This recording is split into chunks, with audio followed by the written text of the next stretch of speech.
After the amazing race we witnessed with the Brazilian GP in Sao Paulo, with Max dominating from 17th and the double Alpine podium, you may have forgotten that news broke that Red Bull have accused McLaren of using a secret trick on their MCL38, and it involves the use of injecting water into their tyres at the start before every Grand Prix. And this time it's to do with water being injected inside of their tyres at the start of a race. Now you may also think, well, this is a load of rubbish which has just been fabricated by the Red Bull team to get under the skin of one of their rivals. But in fact, there is a lot more to this than meets the eye, particularly if you've only just read the headlines. And that's because Red Bull themselves used to do this very trick many years ago when Pirelli first entered Formula 1 back in 2011. Now this was when it wasn't strictly forbidden to do so, but that is long not been the case, as the FIA long ago moved to make sure no team could utilise this trick on any of their Formula 1 cars. So now I am sure that you're interested in knowing what kind of benefits would McLaren or any other team gain from utilising such a trick as this, and why do Red Bull believe that they have been doing that very thing throughout this season. But before we get into that, let's first talk about how this water would actually be injected into the tyres before every race. And it has everything to do with the valves on all of the tyres Pirelli give to every single Formula 1 outfit. Now, in case some of you don't know what this valve that I'm talking about is on a tyre, it's these things here which you can see on the screen currently. They're on our everyday road cars, which we use to fill up our tyres with air from time to time when they need them.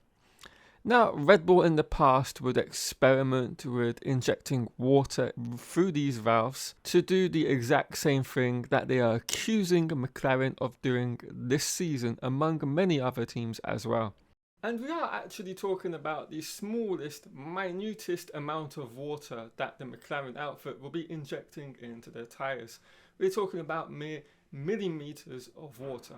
And that's because they have to make sure that the water evaporates throughout the course of a Formula 1 Grand Prix, before the FIA do the post-race scrutineering on all the cars in Parc Fermé.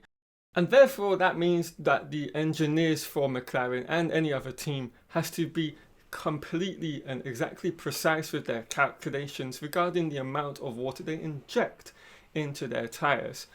But without a shadow of a doubt, the engineers across all the Formula 1 outfits in this grid are more than clever and capable enough of doing just that very fact. Now, once the water has been passed through into the Pirelli tyres, they close the valves up and off they go racing, with the benefits of doing this trick would bring them. But what exactly are those benefits? Because while Red Bull believe it helps to keep the temperature down within the tyres across the race and stint distances, there is also another theory going around which suggests it may be more about lowering the tyre pressures themselves during the race that this sneaky little trick could be enabling McLaren to achieve. But whichever benefit this method brings to the cars, it is certainly paying off for them if they are actually doing this.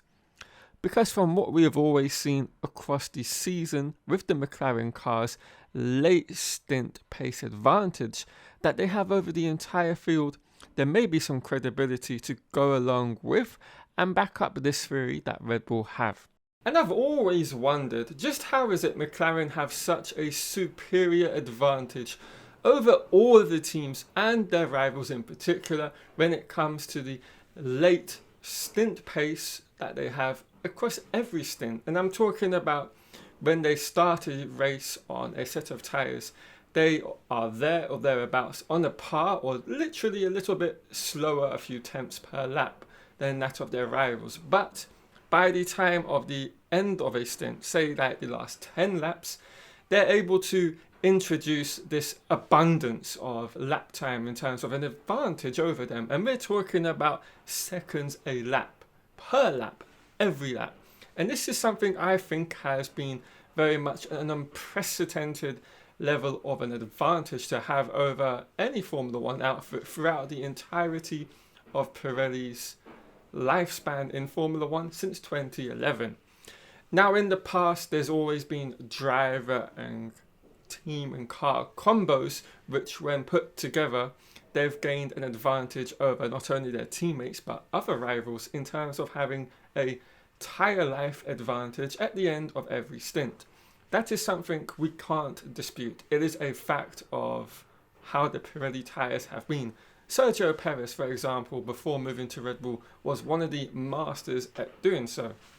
But the lap time advantage that he had or any other driver had over those of their rivals was nowhere near the level that we are seeing with this MCL38 with Lando Norris and Oscar Piastri to a slightly smaller degree. This 1 second a lap advantage over their rivals, and in some cases much greater than that, is something I just don't see how a setup on their car or a driving style combined with a setup would enable such a huge advantage. And I think for me, it is quite clearly this is the same avenue or thought Red Bull have been thinking about as well, particularly since they did this very method over a decade or so ago. And of course, with the further advancements that have been made throughout the last 10 years or so in Formula One, it is without question that there is a probability that the new teams that are utilizing this method have found ways in which to further refine it. And there is also further evidence behind Red Bull's thought process of why McLaren and other Formula One teams this season have been utilizing this very method. And that is because some of their personnel from the time in which they were using this method have gone on to McLaren and other teams, and thus have taken all of their knowledge with them to these rival outfits.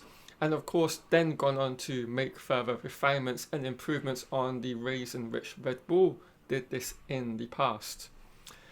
And that is very much within the terms and realms of Formula One. You can do that without a shadow of a doubt, because you're not transferring document or technical data. This is all knowledge within the brains that they have taken from Red Bull and taken to their new teams. It's something every single engineer, driver, team principal will be able to do. And of course, the people that are more in the know, when they move teams, they will have a greater advantage and impact on their new teams with regards to their next Formula One challenges the year next. So that is a roundup of the whole Watergate situation McLaren find themselves in at the end of the Brazilian Grand Prix weekend. And the FIA have said that they will be going to, from now on, always take a look at this particular phenomenon to see if there's any kind of funny goings on within the post-race scrutineering of all of the cars.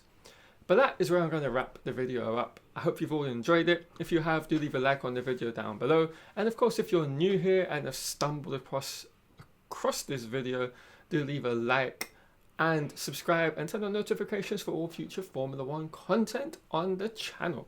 Alright guys, I'll see you all later on in the week for more Formula One videos.